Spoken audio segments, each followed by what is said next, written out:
Agora, com o esquema do banco feito, a gente já pode partir para a criação do controller de criação de tasks. Então, dentro da pasta controllers, se vocês não tiverem, criem aí, que na pasta controllers é onde a gente vai armazenar toda a lógica da nossa aplicação, de criação de tasks, edição, exclusão também. Então tudo vai ficar aqui dentro. Então a gente vai criar um arquivo aqui chamado task controller.mjs. E a primeira coisa que a gente vai fazer é importar o banco que a gente criou, que no caso é o task. Então eu vou fazer um import task e ele já importa aqui para mim do models, e é onde está armazenado o arquivo com a configuração do nosso banco. Então agora eu vou criar uma função que ela vai ser responsável por criar a task. Então o que é que eu vou fazer? Eu vou exportar ela, que mais pra frente a gente vai entender porque tem que exportar. Vou criar uma função arrow aqui, que vai ser chamada de create task.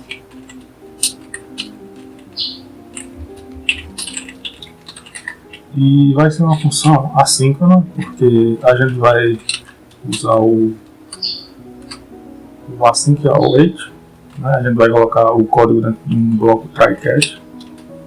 Isso vai deixar o nosso código mais limpo e mais fácil de entender. Então, colocando essa função como assíncrona dentro do parâmetro, a gente vai ter que colocar dois parâmetros, que no caso vai ser a requisição e a resposta.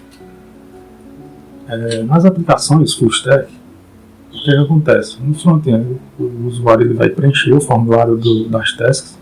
Quando ele clicar em criar a task, aqueles dados do formulário eles vão entrar no corpo da requisição e vão vir para o back-end.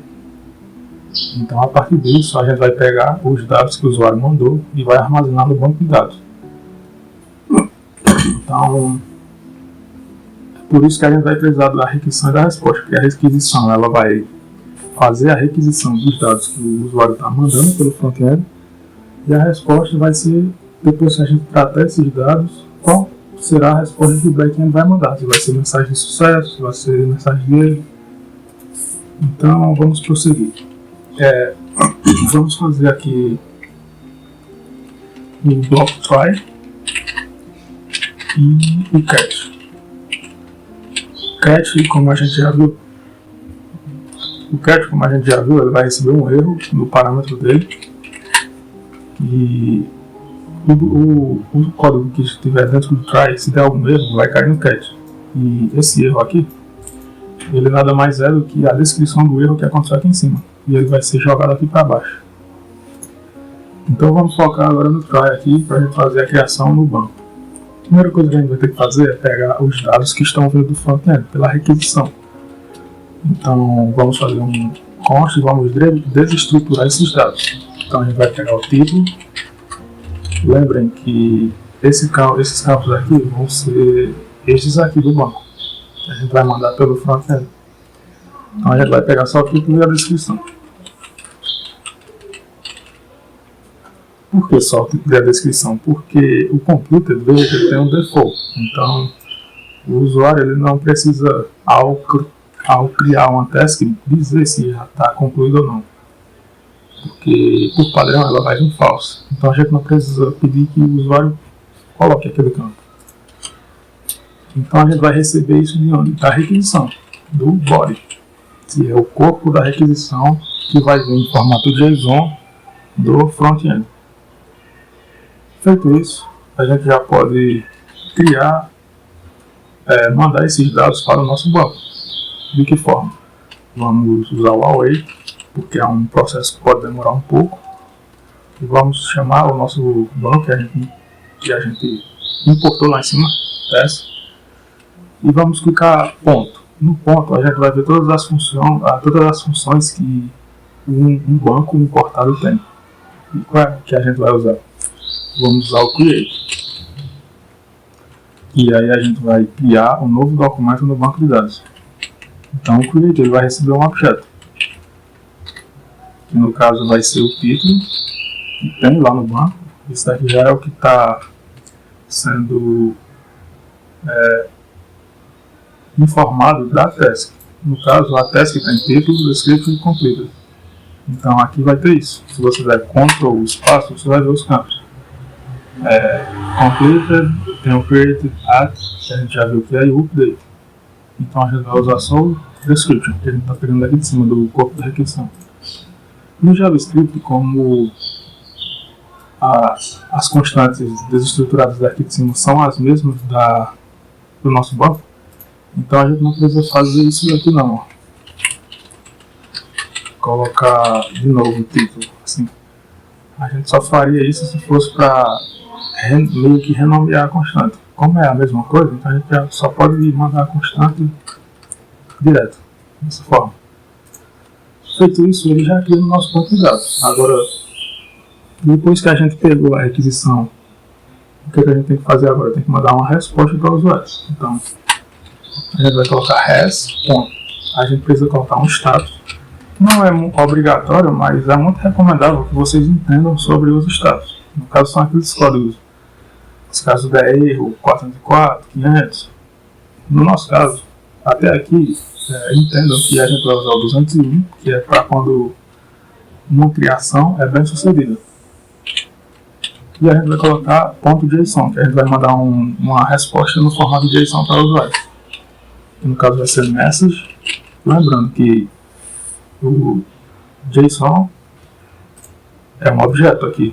Então ele vai ter chave e valor. Então a chave vai ser mensagem, message, e o valor vai ser task criada com sucesso.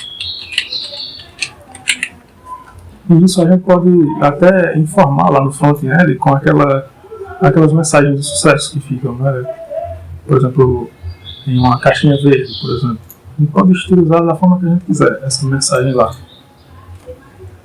Pronto, outra coisa aqui a gente vai tratar o erro. No caso a gente vai mandar uma resposta também, se caso a criação aqui em cima não der certo. Então a gente vai colocar um res.status. Como é um erro que a gente pode não conhecer daqui, não tem um erro que vai ser identificado, é só se der erro aqui vem para cá. Então a gente vai colocar 500, que no caso é erro de servidor. .json. E aqui a gente abre o objeto, né, e coloca error. Aqui pode ser qualquer nome que vocês quiserem na chave, só que tem que ser algo que dê para entender, sabe? Porque essas mensagens elas vão para o front-end. Se caso vocês estiverem em equipe e a equipe do front-end ver que a requisição deu errado, eles vão entender qual é o erro e vai poder falar com vocês. Se for o servidor, vocês que estão no back-end vão poder resolver facilmente. Então o erro a gente vai colocar erro interno do servidor.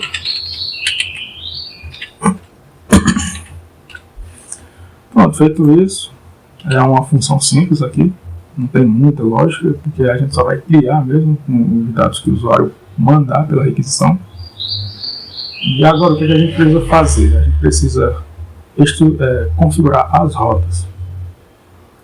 Então aqui eu tenho uma pastinha chamada routes, que eu vou precisar de dois arquivos no momento. No caso, o primeiro arquivo vai ser o test router.mjs, e a gente vai ter outro arquivo chamado router, que no caso ele vai ser o centralizador das nossas rotas. Essa organização ela é muito importante porque se vocês estiverem trabalhando num projeto muito grande, é bom ter uma ótima organização para que vocês não se percam no meio do desenvolvimento. Então, em Task Router, a gente vai importar o Express, porque a gente vai precisar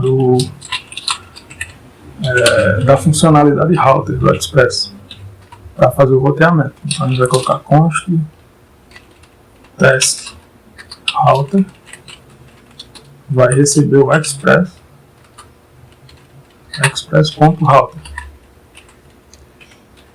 E agora a gente vai exportar isso. Export default task router. Feito isso, o que o task router nos propõe? Ele vai nos dar toda aquela configuração de get, post, put, é o que a gente viu anteriormente. Então aqui o que a gente vai fazer? Eu vou comentar, vou colocar importando função de criação de teste. E aqui eu importo o que a gente acabou de fazer, que no caso foi o create test. Aqui, ó. Pronto, importada a função, a gente já pode configurar a rota. Como é que a gente vai configurar? Vamos colocar o test router, ponto.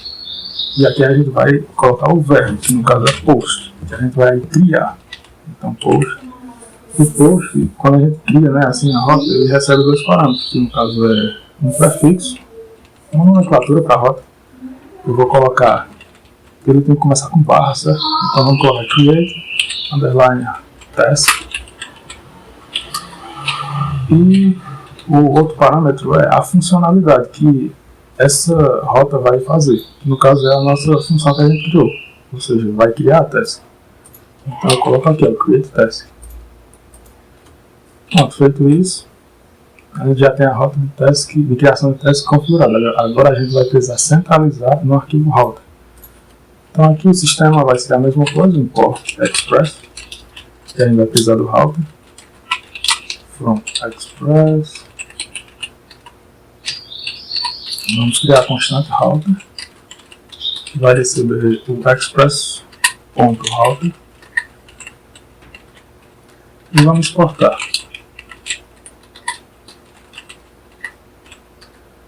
Feito isso, a gente vai fazer o seguinte, vamos importar o roteamento lá do task router, import task router, e agora a gente não vai usar prefixo aqui, a gente só vai utilizar o router.use, que a gente vai fazer uma configuração, que no caso é o roteamento principal. Aqui nesse caso a gente vai usar todas as rotas que vão vir do task router. Então aqui eu posso só chamar o task router dessa forma. Bom, feito isso, a gente já pode vir aqui no servidor e fazer a configuração daquela rota. Então eu vou importar o router. É um processo longo, mas isso aqui vai dar uma organização muito boa para o projeto. E aqui eu vou colocar o app.use também. E agora o use ele pode receber também um prefixo. Esse prefixo que eu vou colocar aqui é um prefixo padrão para todas as rotas. No caso vai ser barra API. E depois eu vou usar o router. Pronto. Ou seja, todas as minhas rotas, elas sempre vai ter barra API, barra e o nome da rota. Certo? Então, o próximo passo que a gente vai fazer é fazer o teste dessa API. Como é que a gente vai fazer o teste sem interface gráfica? É por isso que eu recomendo que vocês baixem o Postman. Eu vou deixar o link na descrição e vocês instalem ele. E no próximo vídeo eu vou já fazer o teste dessa rota, explicar como a gente vai usar o Postman. E aí o Postman vai nos servir para até o final do projeto, em questão da configuração do servidor, beleza? Então é isso, galera.